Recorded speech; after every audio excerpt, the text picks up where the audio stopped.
Welcome back, guys, to Travis Custom Detailing. Today I'm going to show you guys how to clean or properly clean and protect your car's vinyl of the interior. Most of the time it's pretty self-explanatory how to clean something that's really easy to clean. But the first thing you got to do when you're cleaning your vinyl is do a visual inspection of it. You want to make sure you know what you're working with is proper. So looking at the vinyl right here, everything looks intact. You want to make sure nothing's ripped, nothing's scratched. If it is, note it, because sometimes you might have some customers that will be like, hey man, you cleaned my vinyl last time. Now I got a big old rip or a gash, and you're like, dude, I didn't even do it. But it's just to cover your butt. So do a visual inspection. If you do see something like that, note it and tell it to the customer. So next thing you want to look at is you want to make sure and look at how dirty or how not clean it is. Let's just say this door right here doesn't look that bad, but I can tell you right now the people who cleaned it didn't do a good job, and there's still some stains going around here, and I'm gonna go ahead and just do it properly for them. Now when you're doing a vinyl cleaning, I see a lot of people going for the most aggressive cleaning first, and you shouldn't do that, because chances are if you go and do it aggressively and start scrubbing the crap out of this vinyl, you will tear it and cause damage to it, and then you'll have an unhappy customer, right? Most of the time I see people using this guy right here, magic eraser or a Brillo pad. This is the most aggressive thing you can do to a vinyl, and I would just hold off on this procedure first and try something less aggressive. So what I do is I have a bucket of water right here. Inside of it I have a water mixed with 3 ounces of Purple Power Vehicle and Boat Wash. This is a car shampoo you can buy at Walmart, pretty cheap. And I also have like 1 ounce of Super Clean in here, which is a degreaser. The important thing is that when you're mixing your chemicals up, you want to use less and not a lot, because what happens is this degreaser right here, if you add too many ounces of this stuff, it will be aggressive, and then you will see a white chalky substance, and then you'll be mad and you'll be saying why. Well, it's because you didn't dilute the chemical properly. So less is better, guys. Don't overdo it. I have water, Purple Power Vehicle and Boat Wash 3 ounces, Super Clean 1 ounce, and inside of here too I have a wash mitt, a dedicated wash mitt just for the vinyl. You don't want to use the ones that you use to clean your wheels, your body, because that will cross-contaminate whatever you're cleaning. So use one that's dedicated for the interior. Okay. Now I also have some brushes, detailed brushes. Everybody's seen them on YouTube. There are differences between these, because you need to understand there's some that have hard bristles, which will actually cause more scrubbing action, and then you have some that have softer bristles that are delicate to delicate parts of your interior. So if you have glass or that cool looking vinyl thing, whatever they call it, you want to do something less aggressive, and these are one of them. These are from a company called Detail Factory. I'll link it down in the description. These guys are awesome, guys. They do less damage, but they also clean properly, and most of the time you'll get a good cleaning out of using these. So these are detailed brushes. You can get them anywhere in Amazon. I've seen them in freaking Walmart too, some of them, and they hold up pretty good. Now, of course, you also saw that I have a magic eraser, or this is a Brillo pad that I just found over there at the Dollar Tree for $1. So we're going to try this out, and I'm going to show you what to use before using this. So the first thing I do is I go ahead, get my wash mitt, and I wring it out just to where the point of it is just, there's some chemical in there. I don't want it overly saturated. I just want it just okay, because I don't want to have a puddle over here that I'm standing and wetting the crap out of your car and then causing damage to your electrical components. That's a big no-no. So I just want to wring it out, get it damp, and get it ready to attack the vinyl. So what I do is start off with the vinyl, top to bottom as usual. Go ahead, scrub it.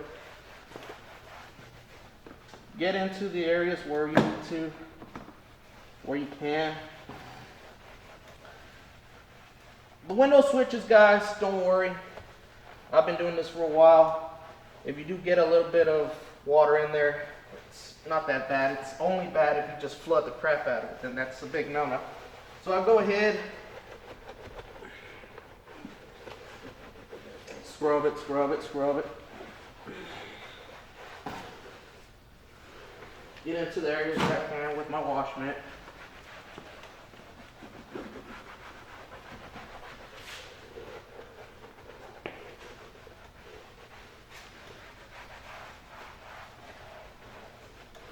Get where I can. And this is the least aggressive method that I could do. It's a soft mitt and I'm not hurting anything. So what I'm going to do next is get a microfiber towel. Don't use a very expensive one. Use a cheap one. I got these at Sam's. You can get them at Costco. They cost around 12 bucks for a 30 pack. So it's not that bad. So what I do is I get a dedicated towel right here. This is going to be my wet towel. So I'm going to dry up everything right here. And then I'm going to use another one. And I'm going to show you how to do that. So I'm going to dry it up.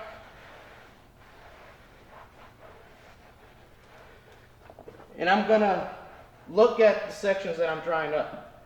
If I see I need to go into it a little bit in depth to where I need to go, I will stop and then clean up again.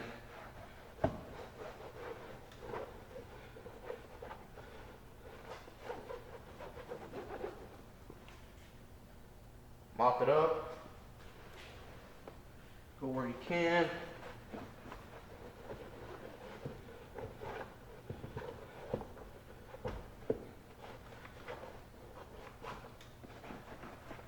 And then I could see right now that some of the sections where I couldn't get to my wash mitt, like this area of the handle right here, or the cup holders, then I could go ahead and get my detail brush, come over here, and go in there and do it precisely to where I want it to clean. That way I can get everything all at once. So if it dries up, go ahead and get some more of that juicy goodness. Clean it up. Go in there. Don't be afraid. Window switch 2.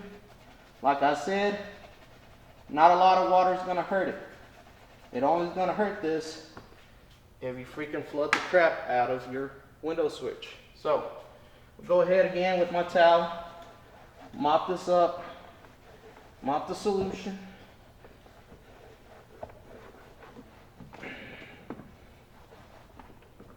Make sure I get everything off, all the residue of this soap off.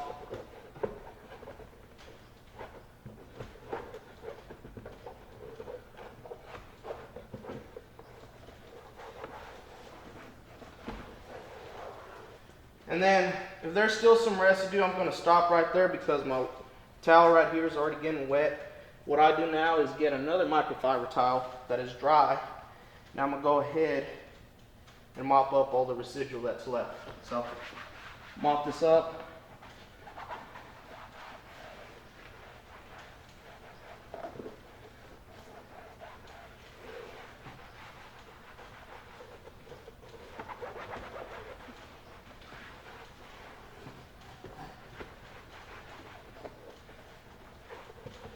Get where I can with the towel. And now here's the tricky part right here. Sometimes there will be some residue over here that will get locked in and you can't really get it out with your microfiber towel. A good solution to get that off is by using compressed air. Most of you guys won't have compressed air, but what I can tell you is if you have a shop vac, you can remove your hose into a different section where it will blow air out and not in, and that will cause this stuff, the residual, to come out. And that way your work of art right here will be clean, right? So give me a second, guys. I'm going to get some compressed air and I'm going to go ahead and show you how to do that. Okay, I'm back with some compressed air and I'm ready to go. Now before I go crazy and lollywagging with compressed air, I want to make sure I don't shoot it straight to my bloodstream because that could cause damage and death. So Be careful where you shoot your air because it might be life-threatening to you. So what I do is I get my towel. I'm gonna go ahead and get the dry one, and I'm gonna get it with one hand like so. Put it on where the direction I want it to blow the air out, and I'm gonna go ahead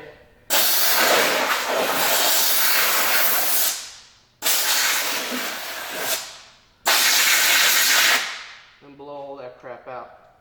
You can do it on the nooks and crannies.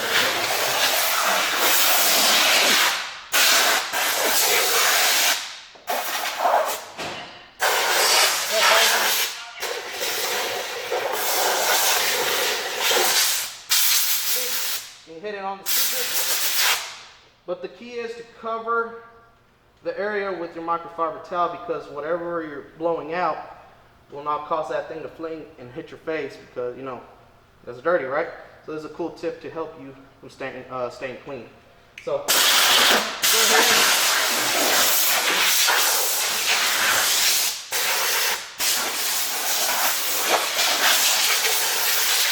Blow it all out, all the nooks and crannies, and then voila, your vinyl is clean.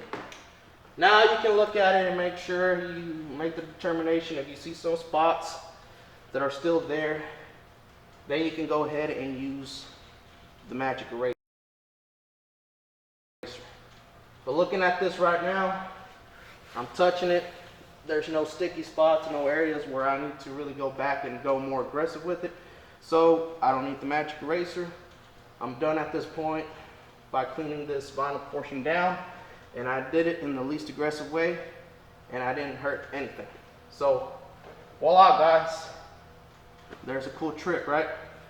Now, you can send it off to your customer and keep it that way.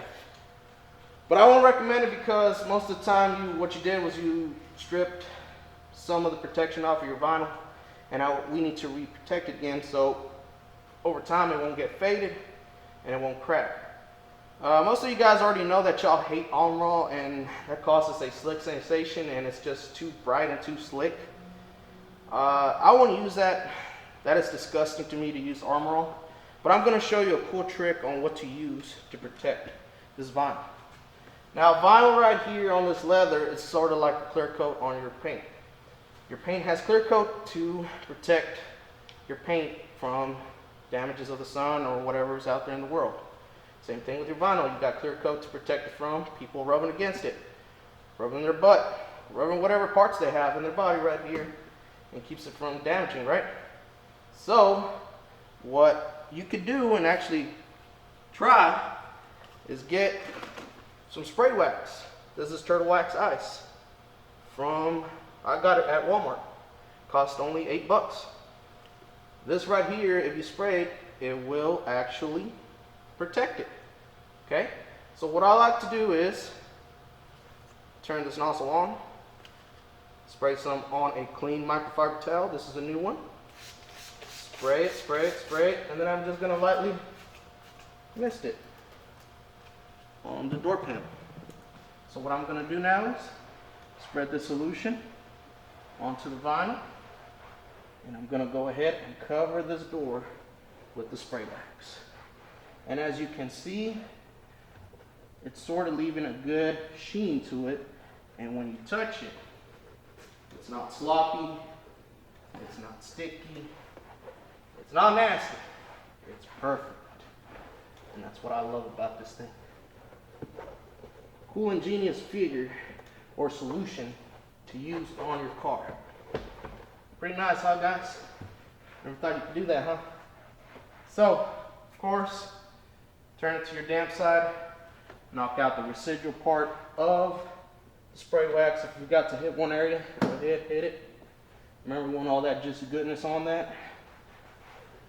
I'm going to go ahead,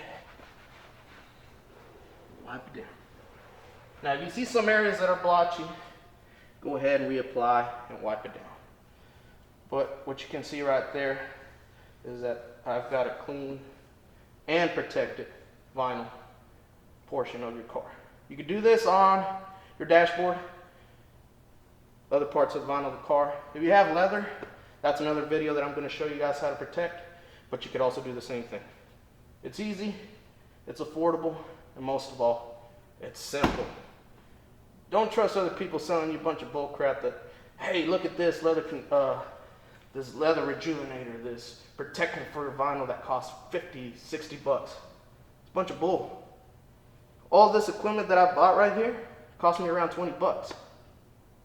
I don't need to spend or break the bank to just clean this. I use proper common sense and simple chemicals. That's all you need. So hopefully this video helps you out, guys. And it really does help you out for you guys to clean your vinyl on your car. But the most satisfaction you're going to get is how clean it is. And guess what? You didn't spend a lot of money to do that. So remember, guys, on the next time, go ahead, subscribe, turn on that notification, and ring that bell. Join the Child's Custom Detailing community because it's looking like it's growing. So on the next time, I'll see you guys, and I'll see you on the next time. Bye-bye.